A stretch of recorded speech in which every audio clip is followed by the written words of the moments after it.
versículo 8, onde a gente consegue encontrar ali um exemplo de células que foram qualificados para o ministério, para a obra. Atos capítulo 6, versículo 1 ao versículo 8, diz assim a palavra do Senhor.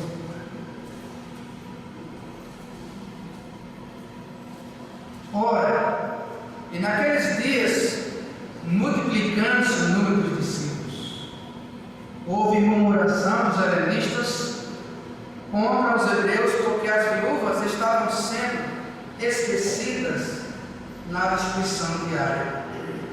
Então os 12 convocaram a comunidade dos discípulos e disseram: não é razoável que nós abandonemos a palavra de Deus para servir as mesas. Mas, irmãos, escolhei entre vós 7 homens de boa reputação, cheios de espírito de sabedoria, aos quais encarregaremos desse serviço. E, quanto a nós, nos consagraremos à oração e ao ministério da palavra.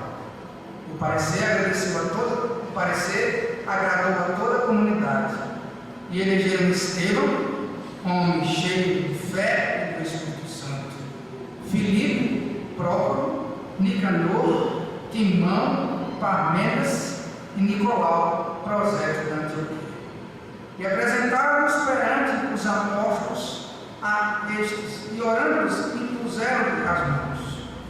E crescia a palavra de Deus, e em Jerusalém se multiplicava o número dos discípulos, e também muitíssimos sacerdotes obedeciam à fé. Oremos mais uma vez. Soberano Senhor, sabemos que nesse momento somente a Tua palavra, e nada mais que a Tua palavra, deve ser anunciada. Mas como homens indignos, pedimos a Tua misericórdia, mesmo salvos, remidos, lavados no sangue de Jesus. Reconhecemos que sem auxílio do Espírito Santo, nada podemos fazer. Portanto, o Senhor nos usa nessa hora para falar aquilo que não são nossos corações o Senhor tem para falar. Para falar muitas vezes aquilo que nossos corações muitas vezes não querem ouvir, mas que a Tua voz seja a palavra de Deus no meu coração, no nosso coração, e que essa palavra venha encontrar lugar nos nossos corações. Para a glória do Teu nome nós te pedimos. Senhor, que o Senhor cresça sempre na vida dos professores, na vida dos alunos, e cada vez nós possamos nos humilhar diante do Senhor. Que o Senhor cresça e cada um de nós possamos compreender que o Senhor é Deus, é o supremo pastor, é o supremo mestre de vida. Te louvamos por este dom, te agradecemos por essa responsabilidade, te rogamos, nos ajudes a continuar firmes nesse caminho, em nome de Jesus. Amém. Amém. Meus amados, pensando no que traria como ilustração para esta mensagem, eu me lembrei de uma ilustração tirada de um livro chamado Lendas do Povo de Deus, do Malvatarã. E essa lenda especial tem por título Os Títulos de um Candidato. E ela diz o seguinte: que certo rapaz sem títulos que o qualificasse para ser um sacerdote judeu, apresentou-se ao rabi e manifestou o desejo de ser ordenado mestre. O rabi interrogou-o sobre o seu procedimento cotidiano e o candidato, empolgado, alegou a seu favor os seguintes títulos: me visto sempre de branco, bebo só água, prego cravos no meu calçado para me mortificar, e faço mais ainda, deito-me despido na neve e mando o zelador da sinagoga dar todos os dias 40 chibatadas nas costas.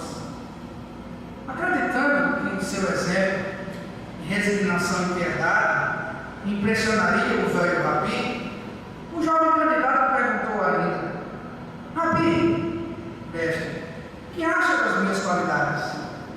Nisso, um cavalo branco entrou no pátio, bebeu água, estirou-se no chão, coberto de neve, e o velho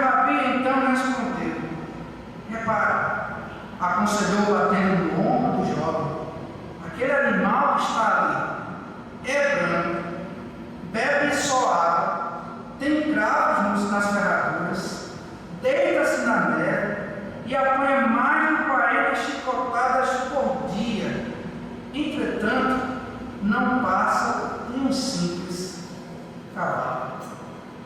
Meus amados irmãos, como somos esquecidos quanto às orientações que guardamos na escolha de candidatos. Pior ainda, é o erro de alguns candidatos e até a postura de liderança com relação a essa qualificação indispensável ao obreiro. A palavra de Deus nos diz, em 1 Timóteo capítulo 3, versículo 1 a 7, fiel é a palavra. Se alguém aspira ao episcopado, excelente obra almeja. É necessário, portanto, que o bispo seja irrepreensível, esposo de uma só mulher, temperante, sóbrio, modesto, hospitaleiro, apto para ensinar, não dado a vinho, não violento, porém acordado, inimigo de contendas, não avarento, e que governe bem a própria casa, criando os filhos sob disciplina, com todo respeito. Pois se alguém não sabe governar a própria casa, como cuidará da igreja de Deus? Que não seja neófito, novo na fé, para não suceder que se soberbeça e incorra na condenação do diabo. Pelo contrário, é necessário que ele tenha bom testemunho de fora, a fim de não cair no opróbrio e no laço do diabo. Meus amados irmãos, ser cheio do Espírito Santo é uma qualificação indispensável ao obreiro. E exatamente nesse texto e nesse modelo que nós temos para o candidato, analisando esse texto, receamos, amados irmãos, que algumas, se não muitas das qualificações exigidas são substituídas pelo candidato por aquilo que João Piper chama substitutos sagrados, em seu livro titulado Irmãos, Nós Não Somos Profissionais. Piper diz que a maior ameaça à nossa oração e meditação na palavra de Deus é a nossa virtuosa atividade ministerial. MacArthur afirma corretamente que um pastor profano é como uma janela com vitral, um símbolo religioso que impede a entrada de luz. Eu vou aqui usar a expressão do meu irmão, seminarista Antônio Albino, que orando expressa-se assim: Senhor, faz a tua obra, apesar de nós, perdoa as nossas dissimulações. Meus amados irmãos, pois a qualificação daquele que é chamado para o sagrado ministério, daquele que é chamado para a obra, daquele que é chamado para fazer a obra do Senhor, é a qualificação santa, dentro indispensável dentro desse ministério. E nós temos aqui nesse texto, pelo menos a primeira de todas, que é a boa reputação, meus amados. Notem o que ele diz: escolhei, pois, irmãos, dentre vós, 7 homens de boa reputação. É a primeira qualificação.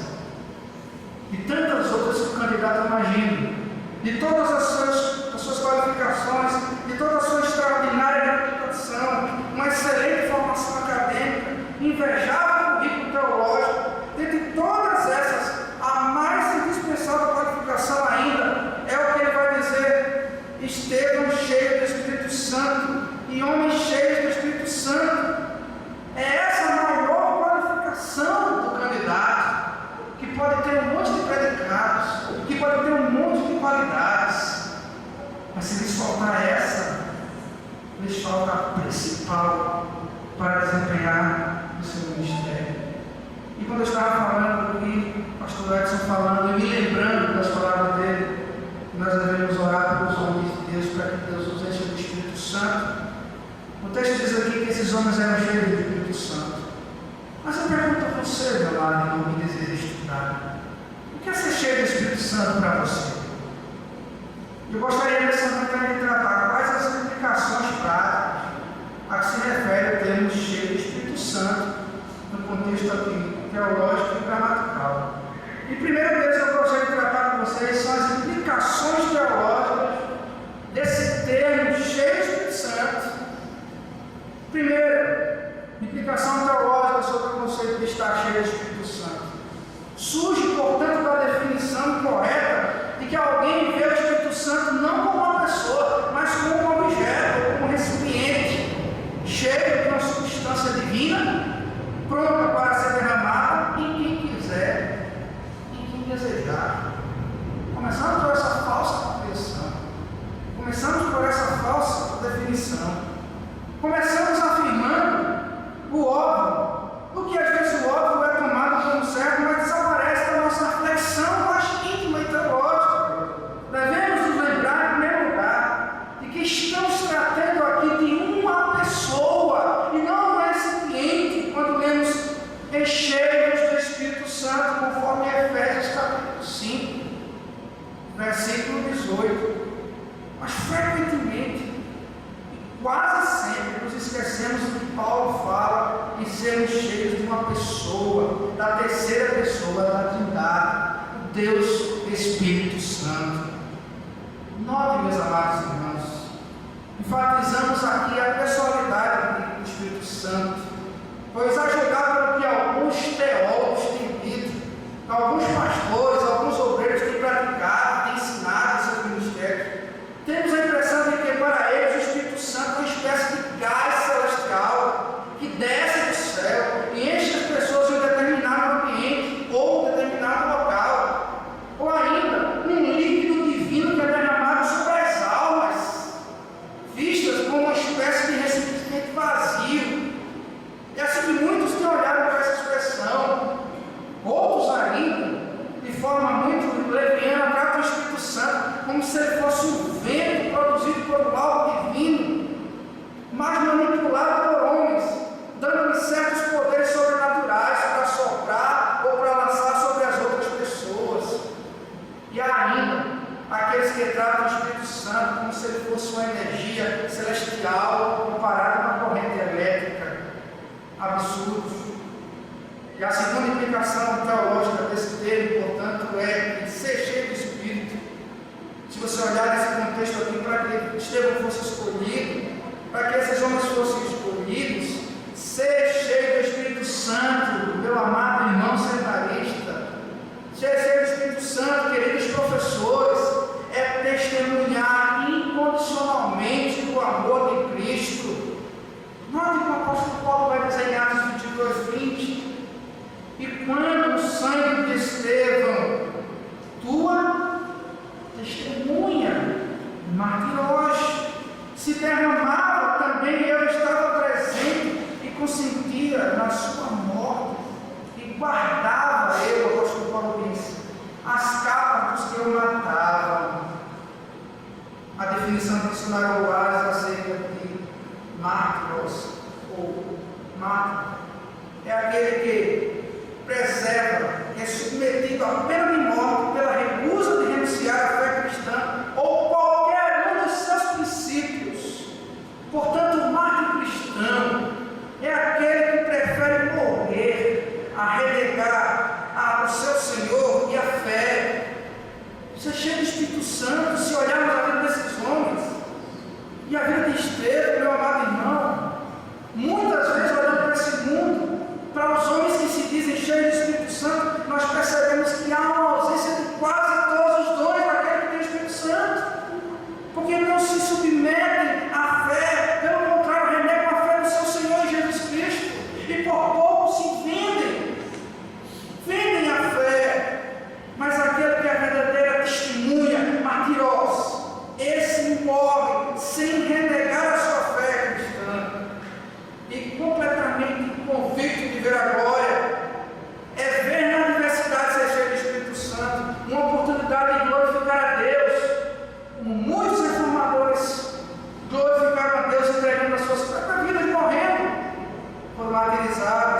Ser cheio do Espírito Santo, meu irmão, é ver a glória de Deus como herança, ainda que sua vida seja tirada por causa do testemunho pessoal. E é isso que nós faltamos nos seminários, e é isso que falta em muitos cultos, e é isso que falta em muitas igrejas.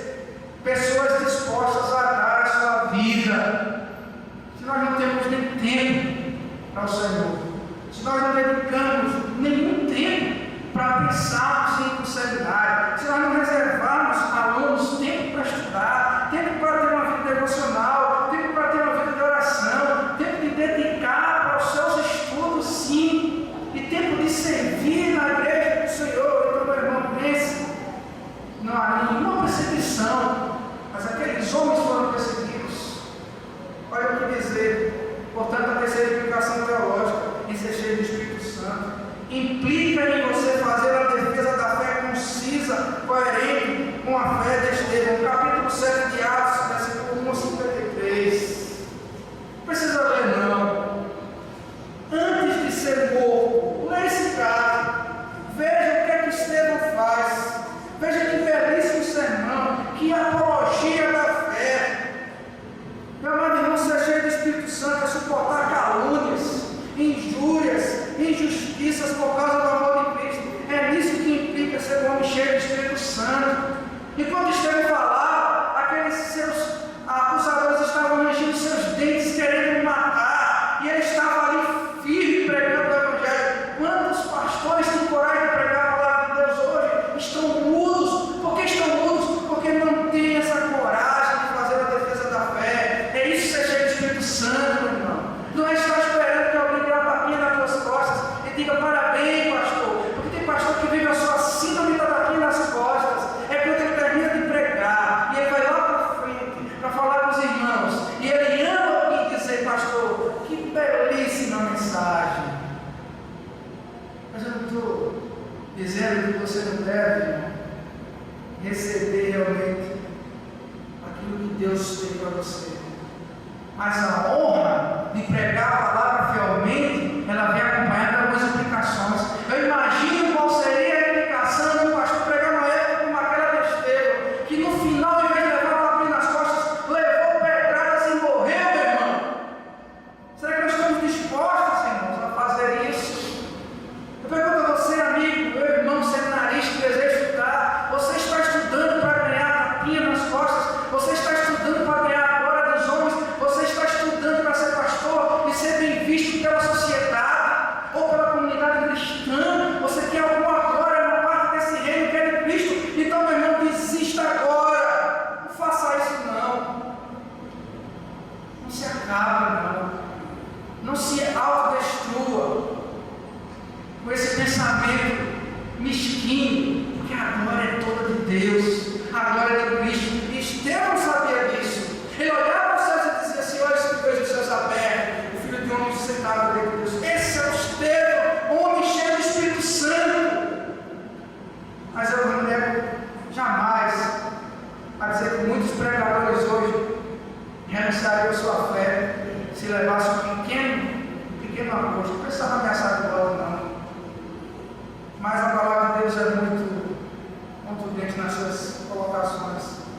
Mateus capítulo 5, versículo 11 e 12 nós temos: bem-aventurados sois vós, quando vos injuriarem e perseguirem, e mentindo disserem todo mal contra vós por minha causa, diz o Senhor.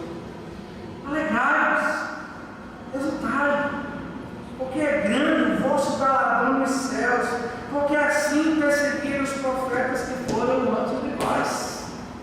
Portanto, você quer ver o termômetro da tua mensagem, você quer ver o termômetro do teu ministério, você quer ver o termômetro que vai medir a tua vida acadêmica, meu irmão. Pense nisso, vocês serão injuriados, perseguidos, e todos aqueles que fizerem isso farão, porque negarão o próprio Senhor Jesus Cristo, e é por amor a Ele que você continua firme, é que você vai suportar muitas outras coisas.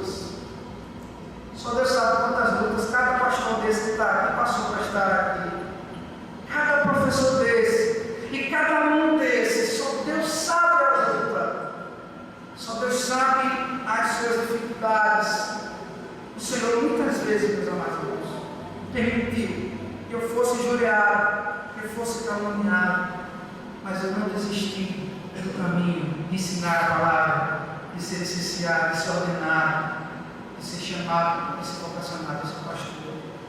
Só Deus o sabe, só Deus o sabe. Mas, amados irmãos, eu gostaria de tratar com você também nessa noite, com a implicação gramatical desse termo, ser cheio do Espírito. O texto de Efésios capítulo 5, 18, que nós citamos, diz assim: e não vos embriagueis com vinho, no qual há dissolução, mas enchei-vos do Espírito. Eu queria, antes de tratarmos propriamente do texto, eu queria dar o contexto desse texto. Notem, amados irmãos, que o conceito de ser cheio do Espírito Santo aqui significa controlado pelo Espírito, dominado. Essa ideia é reforçada pelo contraste que Paulo faz.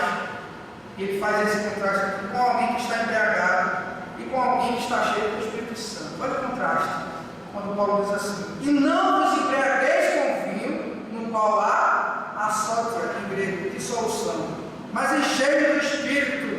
E aí ele faz essa analogia. O exemplo análogo da embriaguez é algo bastante comum, porque assim como os pagãos, também assim dos habitantes de Éfeso, e especialmente por causa daquele festival conhecido como Festival da Bacalhau, que eram aqueles festivais promovidos ao deus Baco, conhecido como Deus Dionísio, Deus do vinho. Durante essa festa chamada Bacanália, que daí gera o termo bacanal, o festival do deus Baco, os participantes se embriagavam e se entregavam às paixões baixas e carnais e totalmente submetidos à influência do vinho. O resultado, portanto, era esse: dissolução. A palavra grega só significa dissolução, luxúria, lascívia. É provável, meus amados irmãos, que essa comparação tenha sido feita também aos discípulos por ocasião da festa de Pentecostes. E aí vocês têm aí no texto de Atos 2,13, quando eles dizem assim: outros, porém, zombando, diziam: estão embriagados. Eu percebi que numa tradução livre, numa tradução literal do texto grego, ele fala dos seguintes termos. No mesmo texto de Atos 2,13, mas outros, ridicularizando, diziam: estão cheios de vinho. Portanto, era comum essa dissolução promovida pelo vinho. E o contraste é que, assim como o vinho deixa o homem embriagado, pega o seu controle e ele fica totalmente entregue à embriaguez, Paulo está dizendo que aquele que tem o Espírito Santo de Deus, que é cheio do Espírito Santo de Deus, ele é dominado por ele, de tal forma que os seus pensamentos, os seus atos e as suas ações são totalmente tomadas pelo Espírito Santo. Eu pergunto para você, meu irmão, mais uma vez, e para nós, professores: será que nós estamos nos deixando encher do Espírito Santo de tal forma que o nosso ensino é dominado por ele? Será que a nossa forma de estudar e a nossa forma de aplicar os ensinos são totalmente voltadas e submissas à autoridade do Espírito Santo? Porque nós estamos cheios, e é por isso que cheios do Espírito Santo nós podemos pregar essa palavra e ensinar a autoridade que teve os apóstolos. Eu penso que isso seria algo muito problemático para alguns, que não estão cheios de Espírito Santo.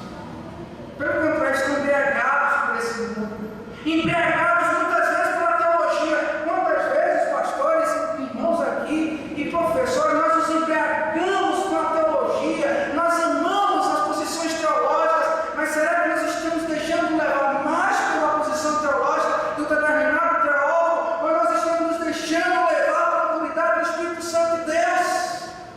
Meu irmão, pense e pare, porque muitas vezes, como disse Richard Baxter, nós estamos ali preparando um banquete para a igreja, teologicamente falando, mas nós, mesmos pastores, seminaristas, nós estamos morrendo de fome. É como aquele alfaiate que faz belíssimas roupas, mas se veste de trapo.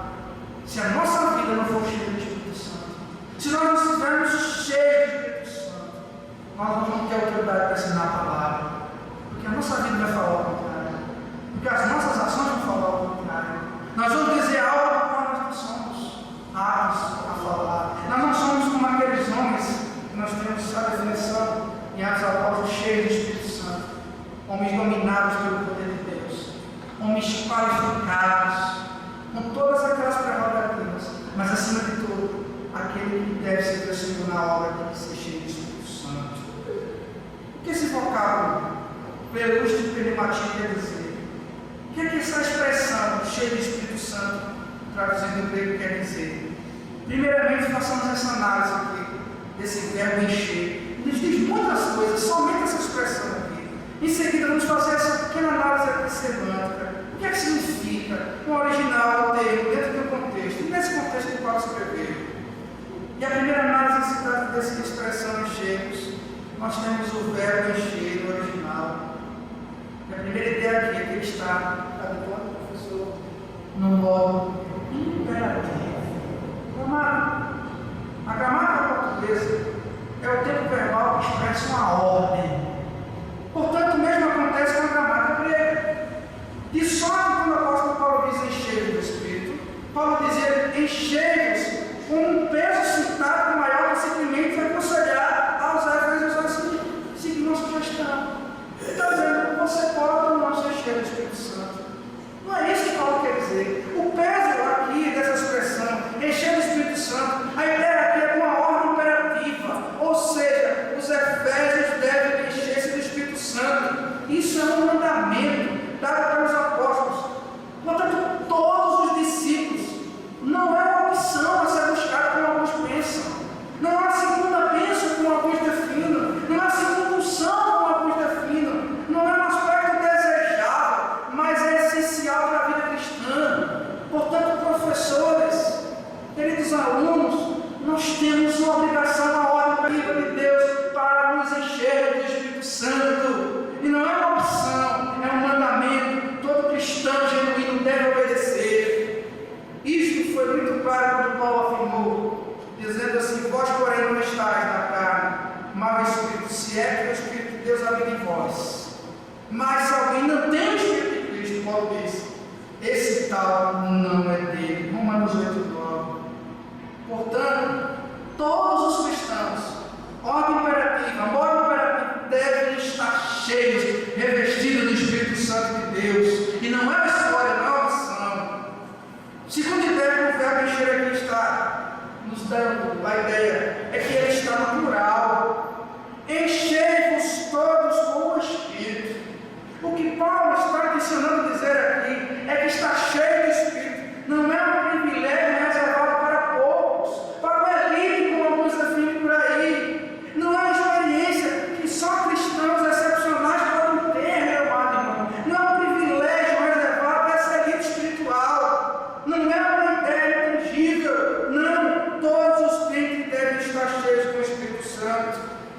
Olha o que Pedro vai dizer em 1 Pedro 1:11. Indagando que em tempo, ou ocasião de tempo, o Espírito de Cristo que estava neles, em todos, indicava claramente, testificando os sofrimentos que a Cristo haviam vivido, e agora, por ele ser recebido, todos estavam cheios do Espírito Santo. Terceira informação que esse verbo nos dá é que ele está também no tempo presente. Uma vez que o tempo presente no grego descreve uma ação contínua, essas palavras devem ser traduzidas, portanto, prossigam em encher-se com o Espírito, ou estejam continuamente cheios do Espírito. Um fato interessante que passa despercebido por alguns é que Paulo, referindo-se aos destinatários da carta de Éfeso, os identifica como cristãos selados com o Espírito de Deus. Olha o que ele diz em Efésios 1:13: em quem também vós estáis, depois que ouviste a palavra da verdade, no Evangelho da vossa salvação, e tendo nele também crido, fostes o quê? Selados com o Espírito. Está pronto. Meu amado irmão, note que nós, olhando o texto de Efésios capítulo 4, 30, nós temos a expressão Paulo dizendo: e não entristeçais o Espírito de Deus, no qual estáis selados para o dia da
Mas a pergunta cristã é essa.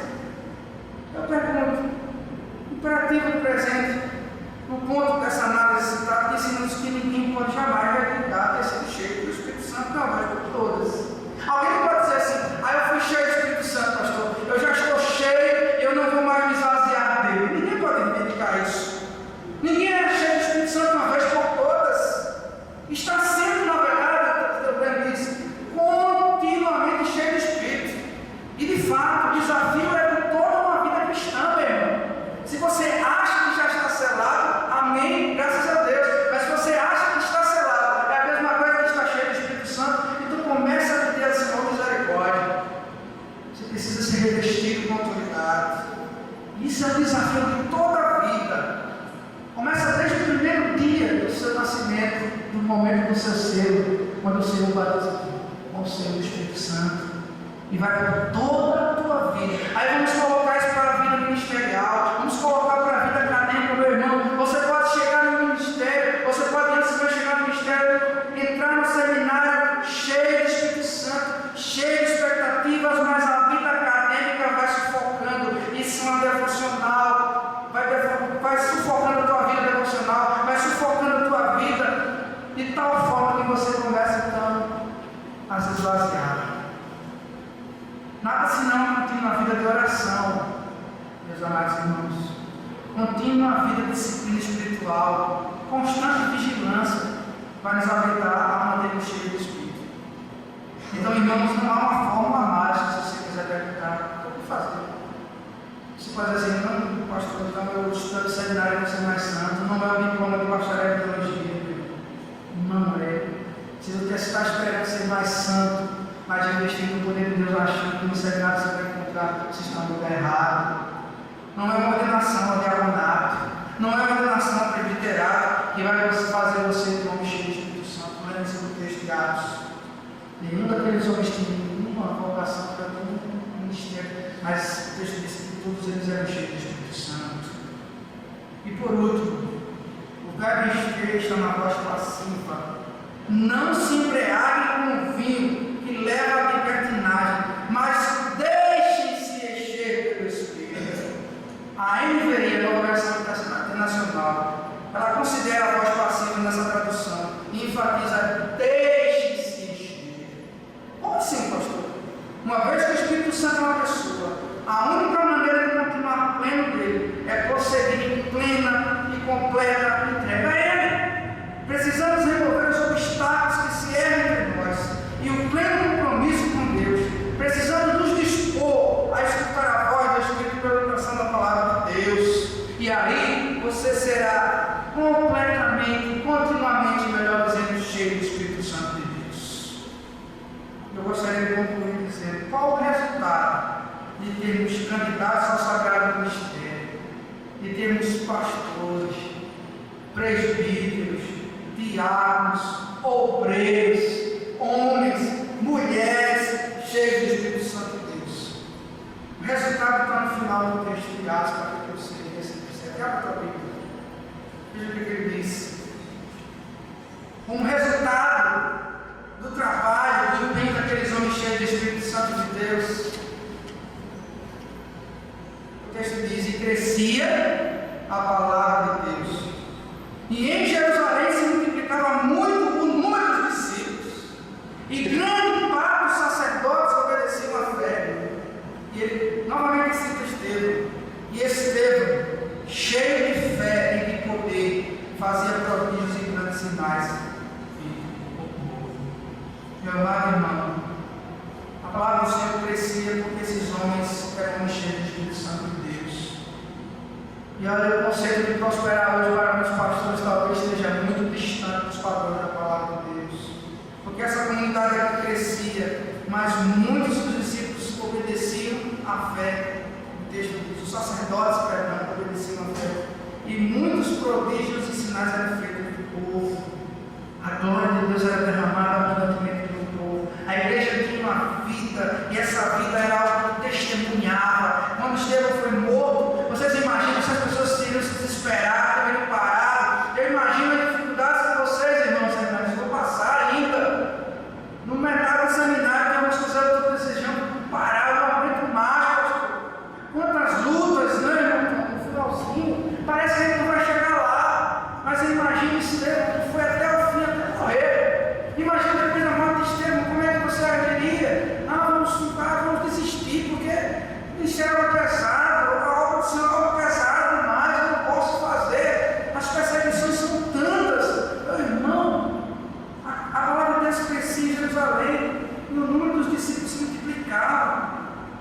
bênção de Deus para aquele que está cheio do Espírito Santo de Deus. Eu deixo aqui então as palavras finais de Bernardo Caraval para aqueles que desejam estudar esse semestre no nosso seminário. Presta atenção nessas palavras. Há os que adquirem conhecimento pelo valor do conhecimento, e isso é vaidade de baixo nível. Mas há os que desejam tê-lo edificar, os que desejam tê-lo para edificar outros, isso é amor. E há outros que desejam tê-lo para que eles mesmos sejam edificados, e isso é sabedoria. Mas eu não sei o que você deseja fazer nesse semestre. Agora a exaltação chega aqui. Se você tem o desejo de conhecer apenas pelo conhecimento, pelo valor do conhecimento, isso não passa assim como o Bernardo Caraval, tem uma vaidade de baixo nível, não faça isso. Mas se você deseja ter o conhecimento para edificar a igreja, para edificar a sua igreja, para abençoar a sua igreja, seu pastor, então isso se chama amor. E você simplesmente quer estudar pelo desejo de ter o conhecimento para ser edificado, isso se chama sabedoria. Então venha, estude a palavra, que Deus te abençoe, que você possa se esmerar no estudo dessa palavra, que você possa se dedicar, que todos os seus esforços sejam empenhados para a glória de Deus, mas não esqueça dessa lição, que você seja cheio do Espírito Santo de Deus, revestido do Espírito Santo de Deus. Você tem uma longa jornada pela frente, desafios pela frente, mas se você for revestido do Espírito Santo de Deus, você vai ficar firme nessa obra. Que o Senhor abençoe os seminaristas que estão entrando no seminário nesse semestre. Que o Senhor continue abençoando aqueles que estão na reta final. Que Deus nos dê força. Que Deus nos guarde pelo seu poder para a glória do seu nome. Nosso desejo, nossa oração. Nós estamos aqui para te ajudar, meu irmão. Que os professores possam chegar mais juntos. Que vocês possam chegar junto do professor Tony. Nós, dizer, mas estou aqui para te ajudar, Tony. Não fique triste. Não fique preocupado. Não fique nervoso. Deus vai te ajudar, Deus vai te dar força e nós vamos nos ajudar. Que o Senhor nos ajude, que o Senhor nos dê fidelidade. O Senhor só quer que a gente seja fiel, não mais que ser fiel e investir no Espírito Santo. Em nome de Jesus. Amém.